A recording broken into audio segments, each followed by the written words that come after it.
Tech care. Thank you. आई हाणे असां सां गॾु मौजूद आहिनि वकार नूर। मुझे कर का मदद, मुझे कर का मदद, या नबी मुस्तफा,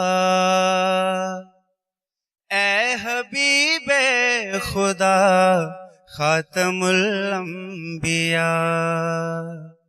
मुझे कर का मदद, या नबी मुस्तफा, ए हबीबे खुदा खातमुल अंबिया। मुझे कर का मदद।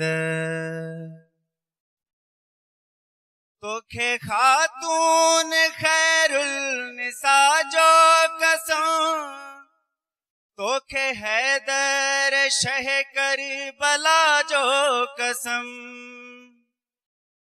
तोखे खातून खैरुल निसा जो कसम, तोखे हैदर शह करबला जो कसम।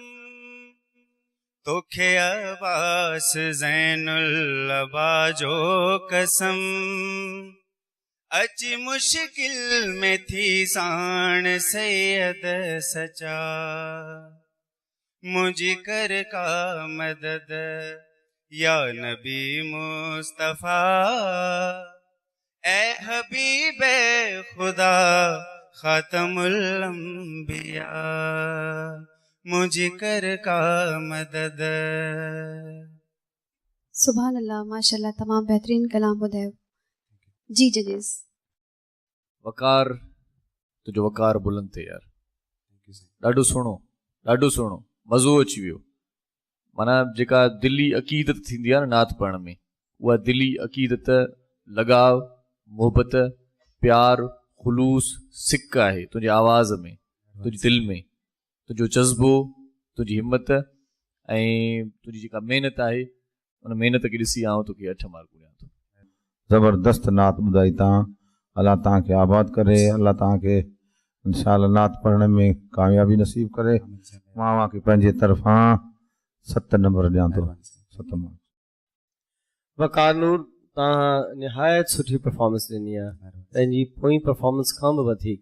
हिन में तमामु घणो जज़्बो हो, हिन परफॉर्मेंस में तमामु घणो यकीन हो, हिन परफॉर्मेंस में तमामु घणो आवाज़ जो खुलाव हो, आकार हो, जंहिंखे असां खुलियल आवाज़ चवंदा आहियूं पंहिंजे राग जी ॿोलीअ में। ऐं तमामु तव्हां यकीन सां, कॉन्फिडेंस सां तव्हां इहो सॼो अदायगी कई आहे। हिकिड़ो थल ऐं हिकिड़ो मिसरो चयो आहे, पर हुन में सचपच दिलबाग थी वई आहे। अल्लाह तव्हांखे ख़ुशि रखे। ऐं मां तव्हांखे 8 मार्क्स थो ॾियां। तव्हां हिन जा हक़दार आहियो। माशाल्लाह, तमाम प्यारी आवाज़, अल्लाह तव्हांखे तरक्की ॾे। आमीन। ऐं नेक्स्ट असां